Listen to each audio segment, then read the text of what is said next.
How's it going, you big fat batties? It's UFC 320 fight week, and I'm here to give you my main card predictions for these fights. I'm so excited for this card. It's going to be an absolute fucking banger, mate. I've not been this excited for a card in a very long time, mainly because my boy Jiri is on the card. Okay, and you know who I'm picking for that one, but we'll go into it when we get there. I'm excited. Very excited. I'm going to do it. I'm doing a fight companion for it. I've sworn off the fight companions because they never work for me. But this weekend, because it's Jiri and I'm excited, I've decided to do it. And if Jiri loses, I'm going to shave my beard. That is the bet. Let me sort that shit out. There we go. Let's get straight into it. I'm going to start with the first fight on the main card, which is Abus Magomedov versus Joe Pyfer. Body bags Joe Pyfer. Now. Abus won his last fight. It was fucking wank though, wasn't it? They were both just shit. They were both absolutely terrible. Abus has got probably one of the worst gas tanks at his fucking weight class, you know. Even against Michel Pereira. They were, you know, he was looking slow. They were both looking slow. It was a shit fight. I think Joe Pyfer is going to get this one done. And he might actually get a finish on Magomedov. Because, yes, he looked shit against Kelvin Gastelum. I know he did.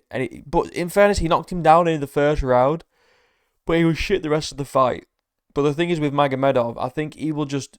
If the fight goes to the later rounds, like round 3, he's going to be really fucking slow.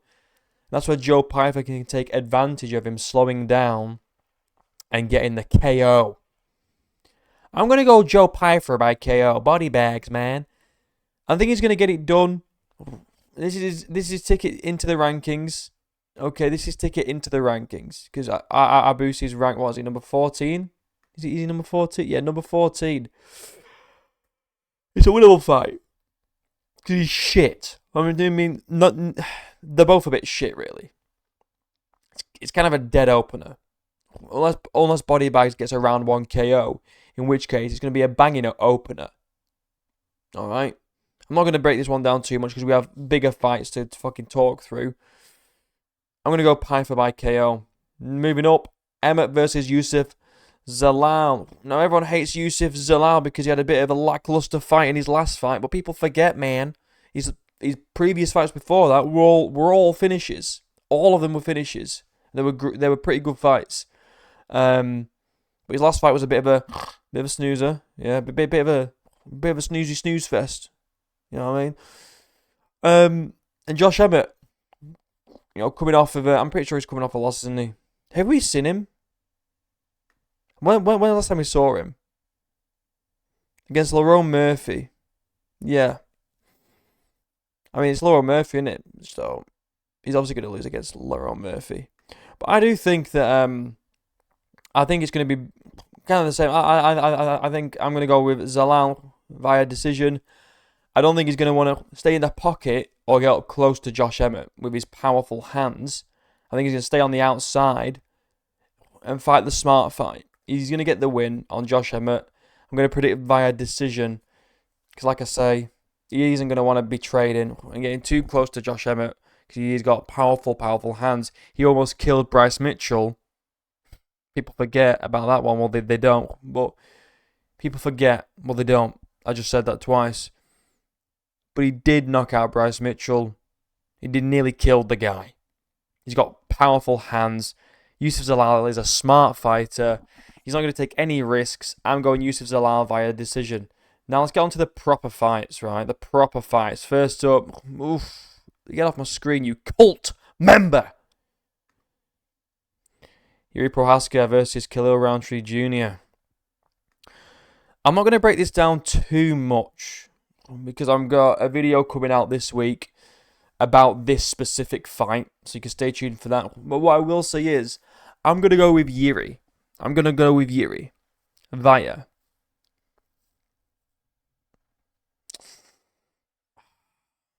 He's tough, man. Because Khalil's a tough guy. But it's not like he's never been knocked out, though. I mean, he got knocked out by Johnny Walker. Yes, that was a while ago.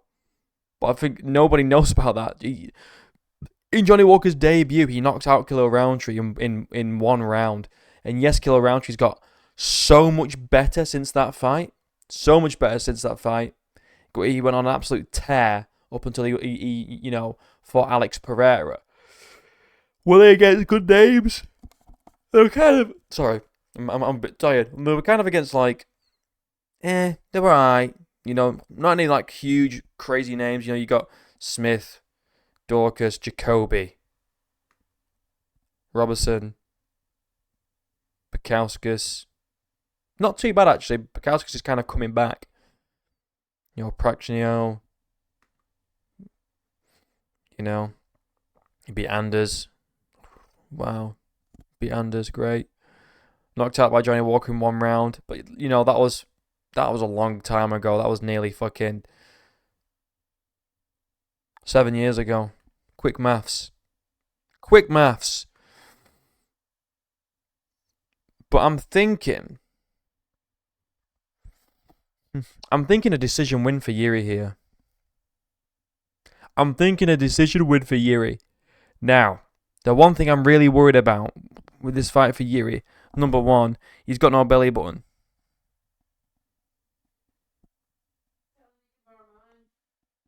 No one wants to borrow yours, love. I'm telling you now. God damn. I'm joking. It's really nice. The one thing I'm worried about in this fight for Jiri, well, two things really. Number one is the counters from Khalil, but I'm gonna break down in my breakdown of this fight coming this week where I'm not overly concerned about that, but it's still a little concern. The main concern is the low kicks. Khalil has some of the nastiest low kicks I've seen in my entire life, and Jiri cannot check a low kick to save his life. Now, could he have worked on this? Yes, but we didn't really see it in the Jamal Hill fight because Jamal Hill wasn't throwing any low kicks really.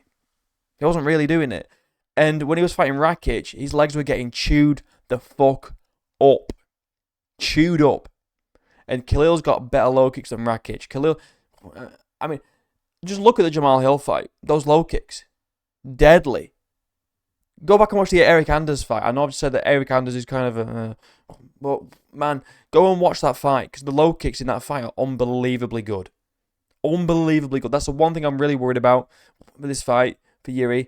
The reason why I'm picking Jiri via decision win and not a TKO, bearing in mind this will be his first decision win if it does go the 3 rounds. Khalil's tough. Jiri's not stupid, believe it or not. I think Jiri's just going to be too fast for him. And his head movement nowadays is fucking... It looks really good in the Jamal Hill fight.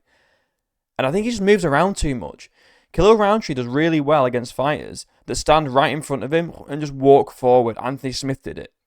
Just standing in front of him. Eric Anders did it. Just stood in front of him. Jamal Hill just stood in front of him. Even Alex Pereira just stood in front of him. That's why he was able to do so well. And I said it earlier, and I know it was 7 years ago. But the one guy that has that awkward karate style, unorthodox fighting style, is Johnny Walker. And I know it was a while ago, and is it really a relevant thing to bring up? Probably not. But it still happened. And I think Jiri Prochazka is going to be that guy. He's going to be too awkward for Khalil to land. I mean, look, Khalil will still land. Khalil will land the low kicks, and he'll land some nice shots on Jiri. And he's very calm and he's very calculated and he doesn't rush into anything. But I think Jiri's faster. Jiri's got a more unorthodox style. Jiri can fight in both stances. Jiri will switch stances, throw something, switch back again, straight away. He'll throw shit that you don't even know, like, how is he throwing it from that position? He's so weird and unorthodox. And I don't think Khalil Rountree can fight a guy that's so unorthodox like Jiri. Like I say, you look at all the fights that he's done really, really well in. They'll all just basically stand in front of him. They all just stand in front of him, and they don't move around an awful lot. Like, they don't laterally move. It's forwards and backwards. That's pretty much it. And when they do laterally move, they're not like Jiri, where he's like bouncing up and down, non-stop feint. You know, he's feinting jabs, he's feinting all sorts of stuff. He's feinting blah, blah, blah, blah. He's really good. I don't think Khalil's going to be able to keep up. I really don't. But at the same time, I don't think Jiri's going to be able to knock out Khalil because Khalil's a tough motherfucker. Even Pereira wasn't able to knock him down, I believe. Or knock him out even. He got stopped. Did he get stopped on the feet? No, I think he... I can't remember, man. But either way, he took a lot of punishment in that fourth round and he was on his feet for a fucking long time. A long time. Before he got stopped. I don't think Yuri's going to finish him. I think it's going to be... And it's 3 rounds. It's 3 rounds, you know. It's a short fight. Khalil's better than Jamal Hill. Alright, and Jamal was able to last till... And I know styles make fights and blah, blah, blah. MMA math doesn't always add up, but... I do think it's going to go the full 3 rounds for Jiri Prochazka to get his first decision win in the UFC. That's my prediction. And if that comes true, no one ever doubt me with my Jiri Prochazka picks ever again. No one. I know this guy like the back of my hand. Unless it goes wrong, in which case, I'm retarded. And I don't know anything about MMA. Okay? Stay tuned as well for Thursday, because I'm going to be debating on my live stream this fight with my brother. I'm debating it live on Thursday at 8:30 p.m. UK time. So be there. Or be gay. Merab versus Cory Sandhagen. I wonder who I'm going to pick for this one, guys. Well, let me think just for 1 second. It's Merab. It's got to be Merab. Merab, Dvalishvili is just on another level to every single bantamweight on the planet.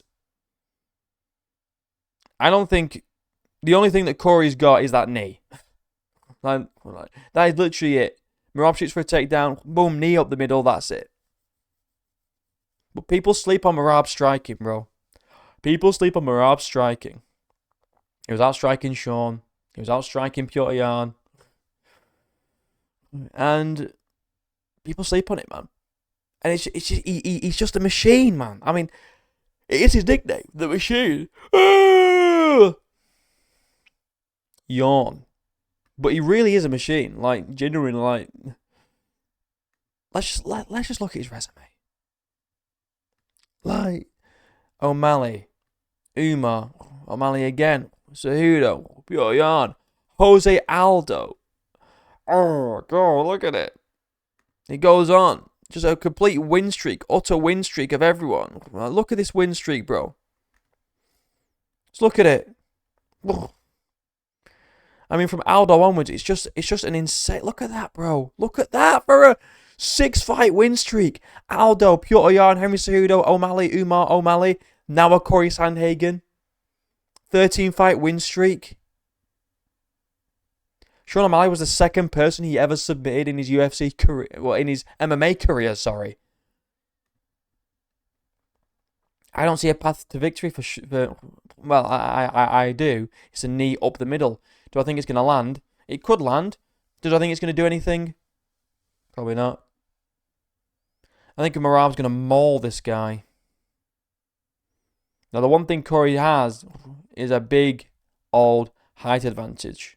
A big height advantage. But saying that, only a 2-inch reach, which is kind of weird. Considering he's fucking 5 inches taller. But 2 inches is pretty big.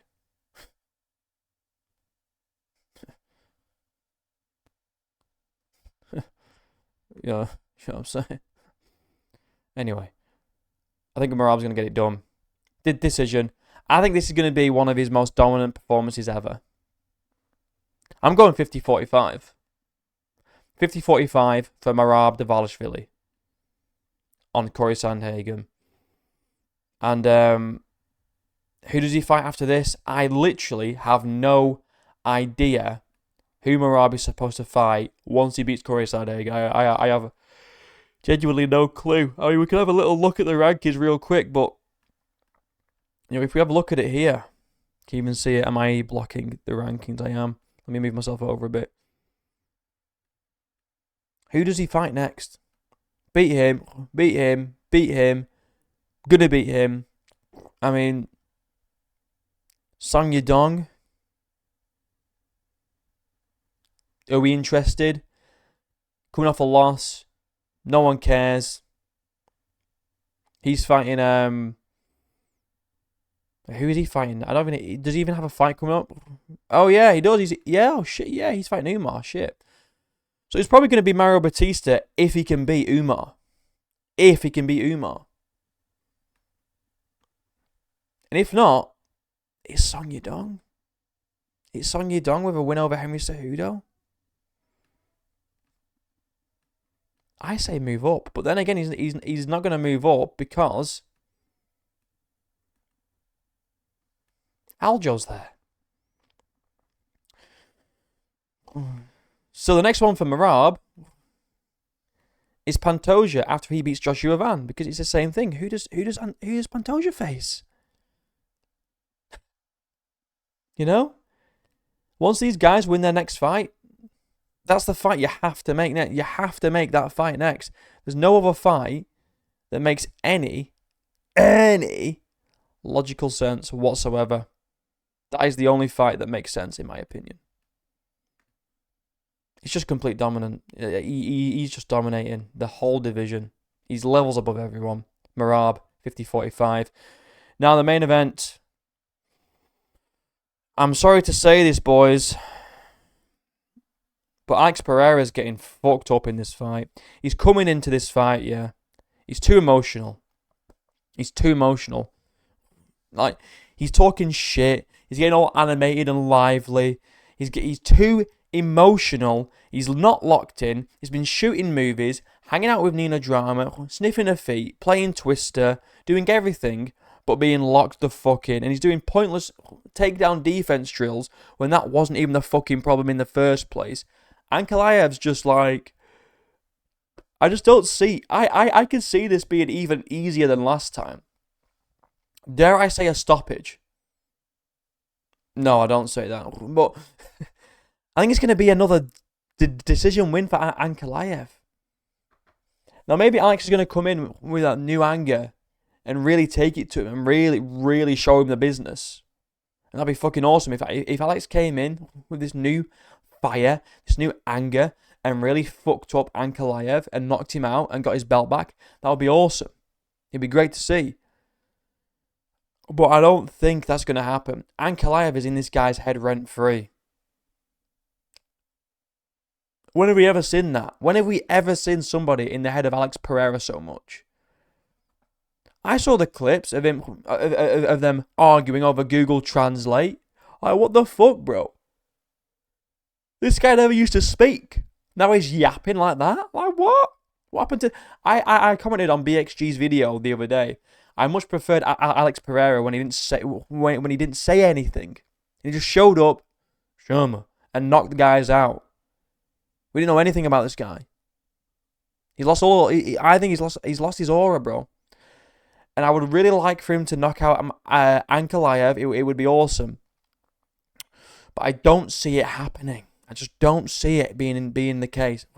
I think coming in all emotional, not locked in, I think we're going to see a Magomed schooling. He's going to make it look easier than last time. Now, I think his grappling is going to be... It's a tough one because Alex Pereira, his takedown defense was so good last time. And he seemed to be working on... He seems to be working on it even more now. So I don't think he's going to get the takedowns. But maybe what Magomed will do is maybe try and shoot a little more. Or maybe feint some more. Get him overthinking about that. And then just light him up on the feet. You know? Just outbox him. Counterpunch him when he was coming in. Get him on the back foot again. Basically, just do exactly what he did last time. Do exactly what he needed to do last time. Right? But with Alex not being like completely locked in, focused. Like he lost the belt. And then went and shot a movie. And he's pissing about with Nina Drama. Do you think Ankalaev's doing that shit, bro? Filming movies. pissing about with fucking whores on kick. No, he's not. He's locked in the Dagestani mountains, training his fucking arse off to win this fight. It's sad, but I think Alex Pereira is going to lose. He's going to retire. Or what he'll do is go up to heavyweight, fight Tom, get knocked out, and then retire. He's either going to retire after this fight or after he loses to Tom Aspinall. Because he's not going to want to fight his way back up. You know, what's he going to do? Have a trilogy with Jiri? You know, or if Khalil wins, what's he going to do? Have a rematch with Khalil? No one's bothered about that shit, bro. What's he going to do? Fight Carlos Ulberg and beat him? And then what? Oh, we get Alex versus Ank 3. Or Alex versus Yuri 3 when Yuri wins the belt back? No, I think he's going to retire. And you know what? Fair play. You know, he came in to the UFC, double belts, you know, double weight champion. His resume is unbelievable. I mean, we can look at his resume. It's a ridiculous resume. Rountree Jr. at the time, you know, people were like, who is this guy? Why is he getting a title shot? But turned out to be a really good fight. Probably his hardest fight in the UFC to date. So Rountree, Yuri, Hill, Yuri again, Blachowicz, Izzy. No, sorry, Izzy loss. Izzy win, Strickland win. Like, champion. You know, how many former champions has he fought? 1, 2, 3, 4, 5 former champions on his resume. It's like Merab. I mean, look. 1, 2, 3, 4. 4 former champions on his resume, bro. It's craziness. So if he does lose and he does retire, I think it's well deserved. Well deserved. You know, Glory kickboxing champion, came to the UFC, beat Adesanya for a 3rd time, won 2 belts, defended it, had 4 fights in 1 year, knocking out guys left, right, and centre. It's just, unfortunately, your time has to come at some point. I think Ankalaev has just got this guy's number, and I think Alex really needs to push the pace in this fight, but I don't think so, because Ankalaev's boxing, and specifically his counter boxing, is really, really good. And for someone like Alex, who, as good as he is, right, he's the way I can describe him is he's very fundamental. You know, he just stands in front of you, throws the basics. He's really good at them, but he just throws like the basics, you know. He's like throwing like mad goofy shit and like unbelievable spin, you know, like spin attacks or anything like that. It's very much so like, you know, he's got a 1-2 hook, low kicks, head kicks, you know. I don't think someone like that beats Ankalaev. Just my thoughts. But just to recap, I'm going Pyfer by KO, Zalal via decision, Yuri via decision, Merab via decision, and Ankalaev via decision. I'm thinking only 1 KO on this main card. And when it comes to the week of silky pajamas, I'm putting all my points on Yuri. That's if Dominic Reyes wins, because I put all my points on Reyes. So he better win, otherwise I'm fucked again. And I've lost again. Let me know what your guys' predictions are for this card. I'm really excited. Okay, stay tuned. We've got a lot of content coming this week. I have got this week coming. Jiri versus Rountree will not be close. And I'm waiting for Warhorse to drop his video. I'm going to respond to that shit. Alright. Live stream on Thursday. Debate, Jiri versus Khalil. We also did a debate on Ankalaev versus Pereira already. I'll share it on my community post. So go and check that out if you haven't seen that already. It was a great debate. And then live stream on Saturday for the Fight Companion, and then card recap on Sunday. So stay tuned for 4 videos and 2 live streams. We're gonna be busy this week, bros. Like and subscribe, links down below. Become a member today. And until next time, I'll see you in a bit.